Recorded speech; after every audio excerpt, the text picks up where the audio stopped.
Hey everybody, welcome back to the Thrive Tribe Saturday Shout Out. I am so excited today because today in the Saturday Shout Out, I have my very good friend, Kim Keller, I have not seen, we see each other on Facebook, but not seen in a conversation for a very, very long time. So I'm not going to lie, we just spent a little time chatting, catching up before I turned the cameras on. So welcome, Kim. Welcome to the Thrive Tribe. Tell us a little bit about you and how we met. Well, yay. Well, I want to say that one of the things, I wish I had this with me, but right in my garage, I even know where it is a long picture of my going away party that you helped put on, and you're smack in the middle of it, of when I left Southern California to move to Oregon. And that was 14 years ago. So, oh my gosh. and we've certainly not seen each other in person in 14 years. And so we may have had a little bit of this and some Facebook. But anyway, because 14 years ago, you and I were working in education, and I was the drug prevention coordinator for a program that worked with young people all over the Western states.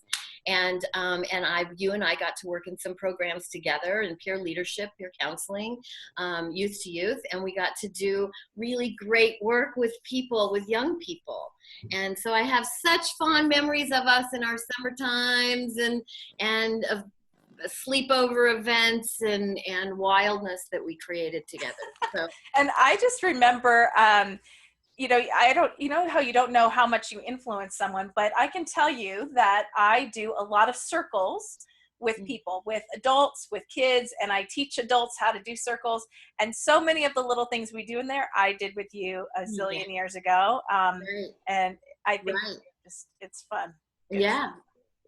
And the deer, I'm excited too, because I'm thinking how much fun it's going to be to send this recording to all of our mutual friends that don't know us in this life, but know us in that life. I know, that'll be good.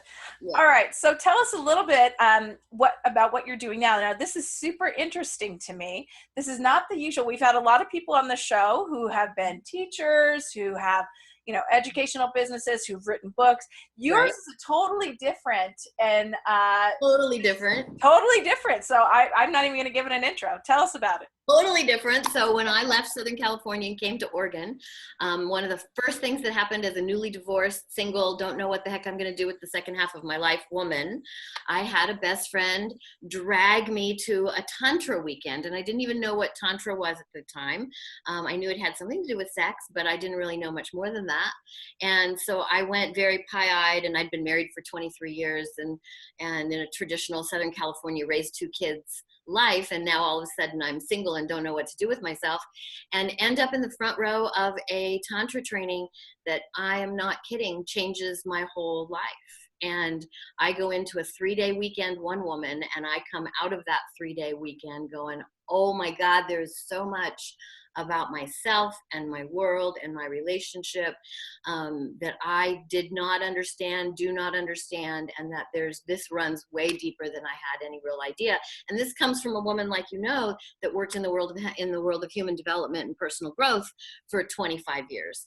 And so to trip into something that was like a whole other piece of myself was a really big deal. So I started that training 13 years ago, just on my own accord, just as my own personal growth path, and didn't think I would ever end up in this place where I'm now teaching about sacred sexuality, intimacy, deep connection. I work with men, women, and couples who perhaps have lost or have never had or have experienced sexual trauma, which is preventing their ability to reach pleasure, contentment, desire, and really deep connection with another human being. And that the heart of that is, it's not just about finding our pleasure and that more, for lack of a better word, hedonistic part of, ooh, I've got to have more pleasure, but that actually being in touch with and having our pleasure deeply accessed, whether we're in relationship or not,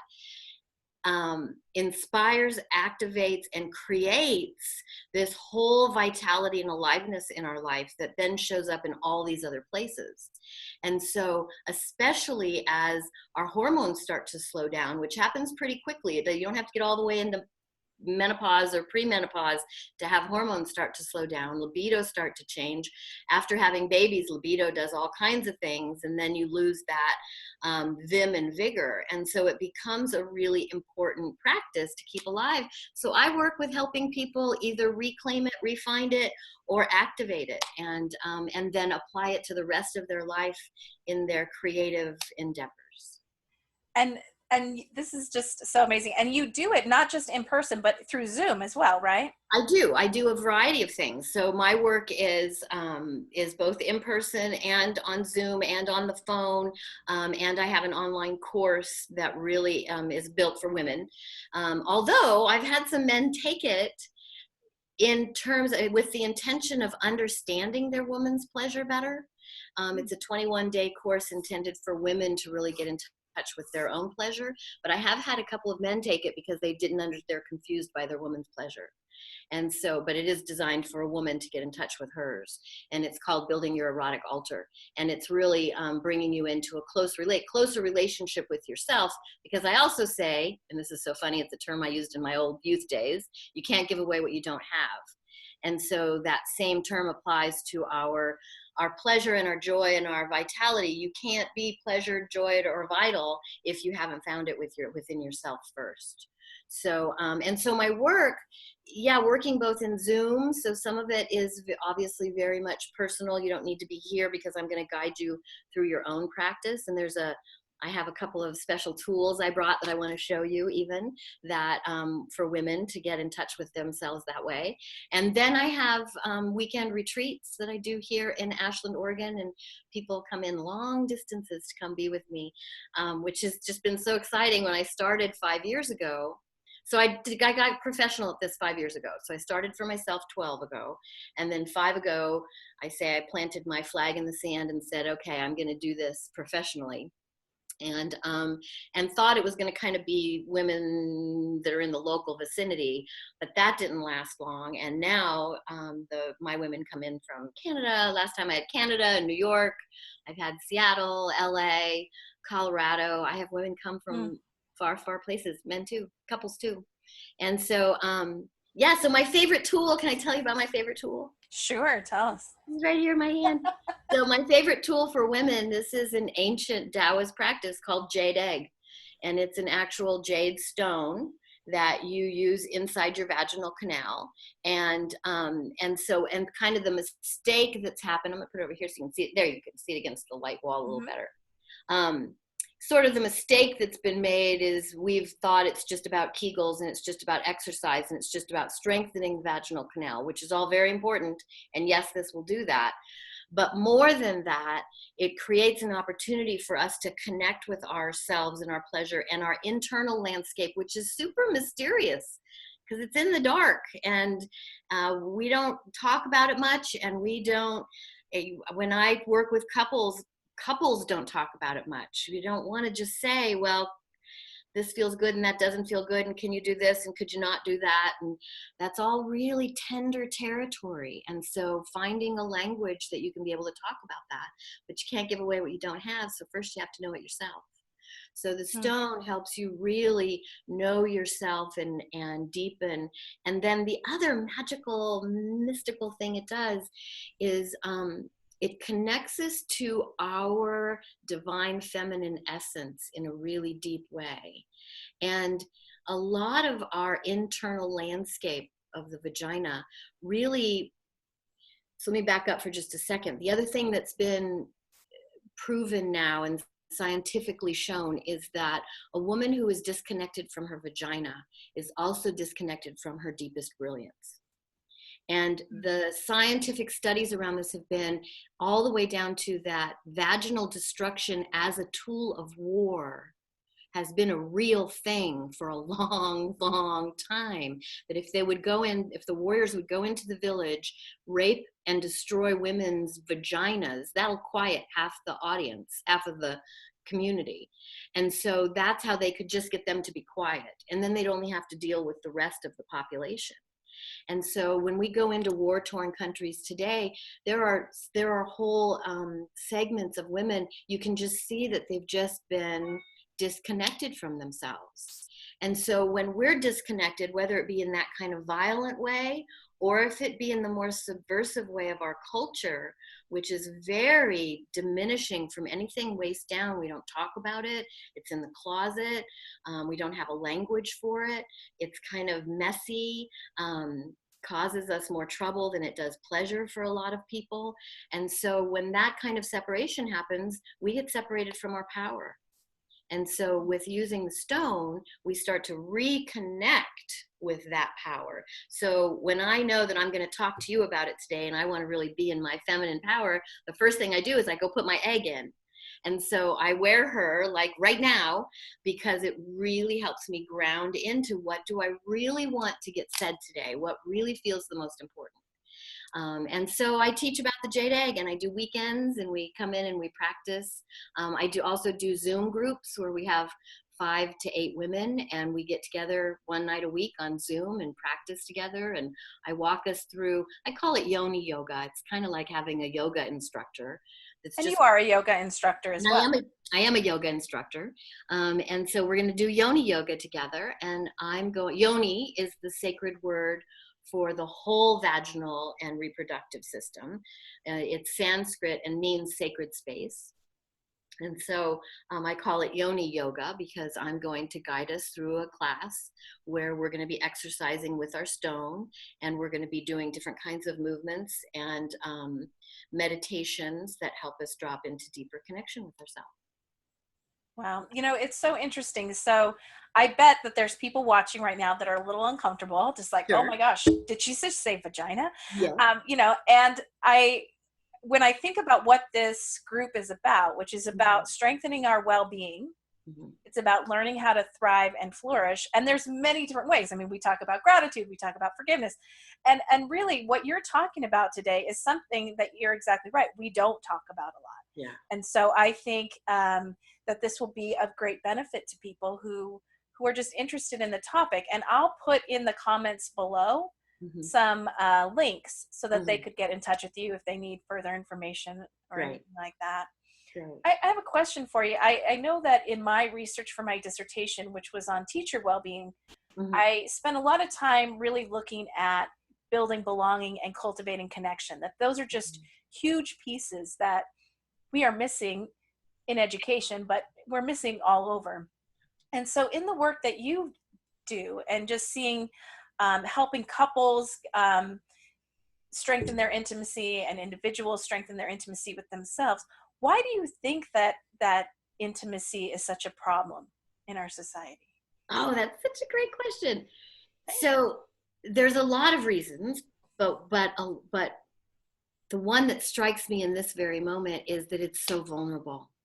It is so vulnerable for me to let my walls down and be able to be seen by you and to let you know me and to let you into my soft spots. And so we spend a lot of time in this culture working really hard to build a certain persona, to build a way that the face that we're going to give to the world. And we can spend so much time in building that face that we don't even know who's under that face. And that's really a lot of what happens in my women's weekends is we come in, and I often say that the power of the weekend is the power of the time with sisters, that we come in and we really are it's such a safe container to be with these 10 other women that we can start to drop those masks and uncover ourselves. And that's how we get to know ourselves, because we've not only built a mask for us in the world, that building has built it between us and us. And so I don't even know myself. And when people first come in my door, that more often than not, they can't exactly articulate why they're here, and they can't exactly articulate what's not working. I mean, they can give me some structural what's not working, but they can't really give me like, how is their intimacy not fulfilling what it is they want? And it's because they don't know themselves. And so it's so fascinating to me that so much of my sacred sexuality work comes back to my personal growth, know yourself, reveal yourself, understand yourself work, so that you can move into the deeper intimacy with your partner. If we're guarded and if we're shielded, we're guarded and we're shielded. How we do one thing is how we do everything. And so when you talk about benefits and all those Thrive practices that you and I have been so committed to for so long, gratitude, that was a game changer for me years ago when I started a gratitude. I had gratitude sisters, and we emailed each other our gratitudes every single day.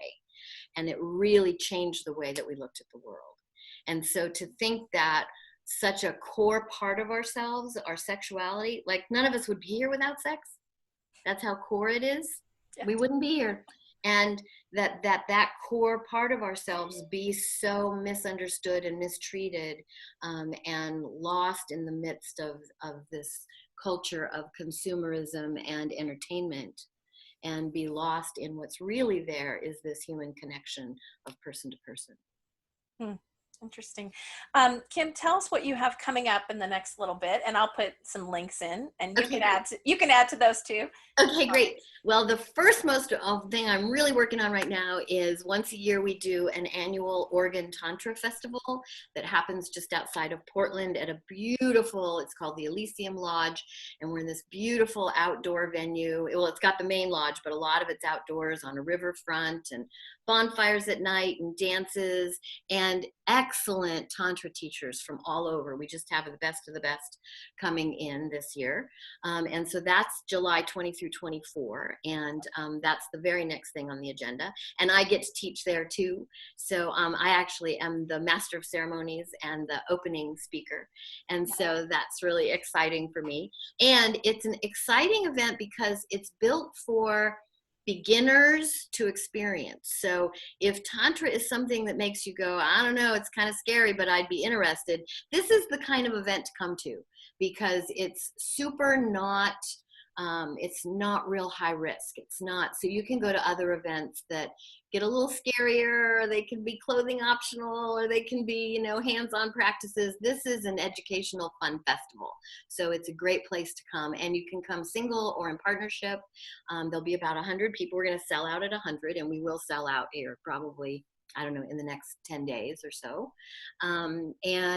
That's the next thing on the schedule. And then right after that in September, the last weekend of September is my women's weekend. And I only do it twice a year.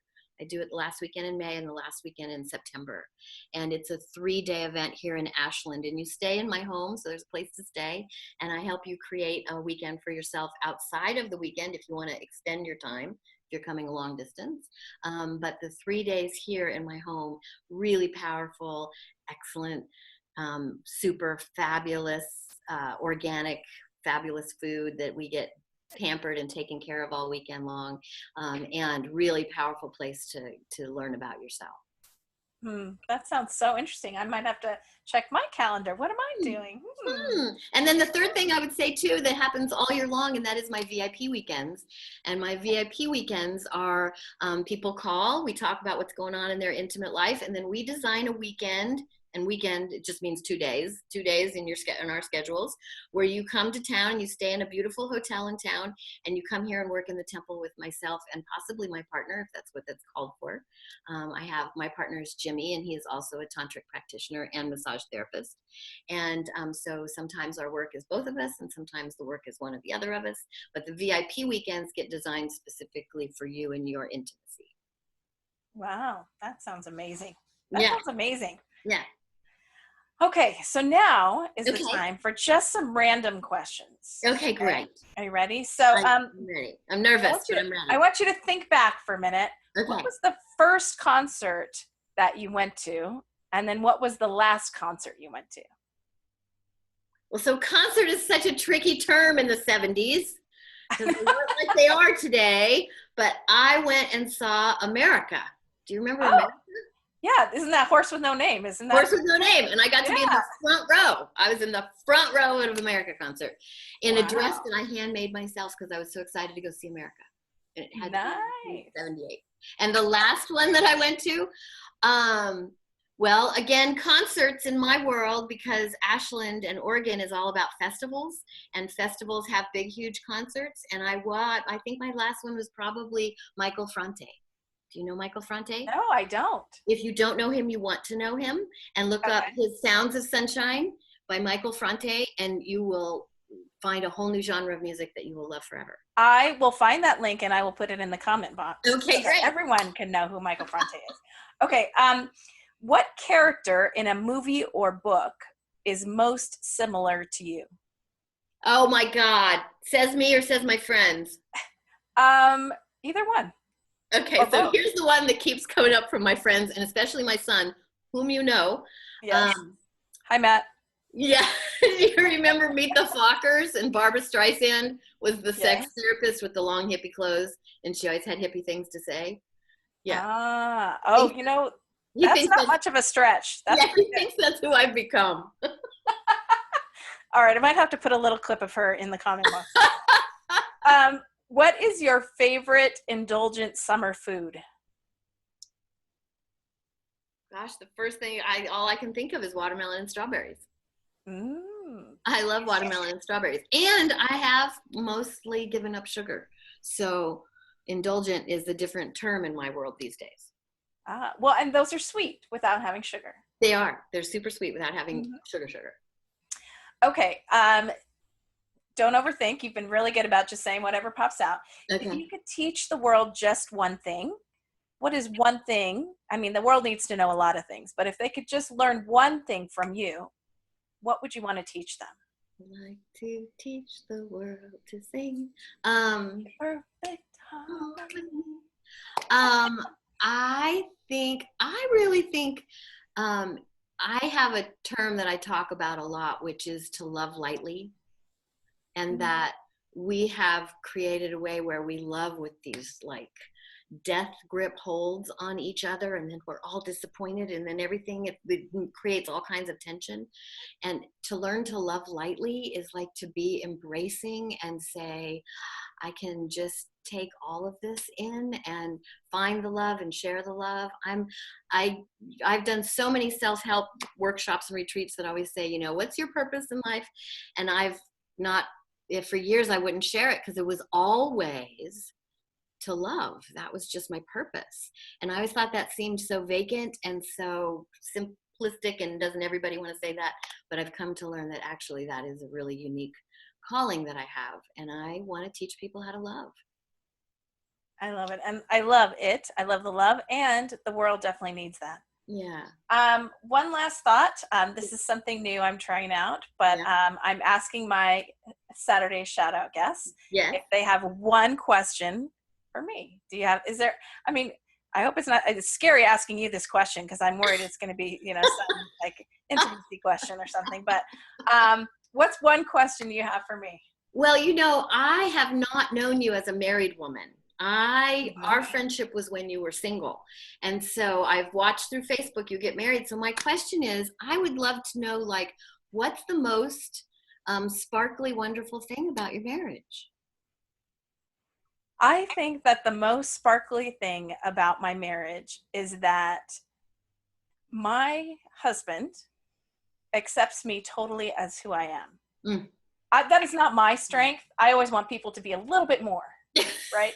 A little bit more something, a little bit more this, a little bit more that. We should always be more.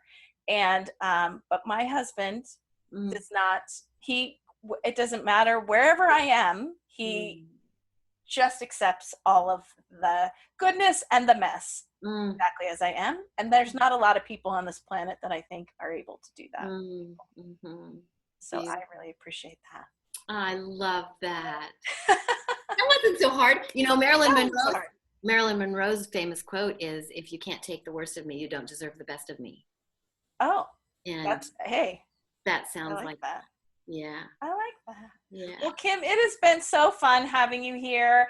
And I'm just excited. And I think that there's going to be a lot of future Zooms. I think we need to just put this on the calendar and do it more often. And I've never been to Ashland, so I think I need to plan a trip.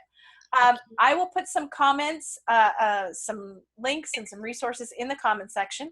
Okay. If you guys in the Thrive Tribe want to ask him a question, you can put it in the comment section, or if it's more personal, you could probably just click on her name and message her, and she would be glad to help you. Any last words before we go? Oh, I just want to thank you, Joelle. I'm so glad we did this, and it's just delightful to be here with you. And I love that you have this tribe going on. Yay for you and the tribe. Thanks. Bye, everybody. Have a great rest of your Saturday, and we will see you soon. Peace out.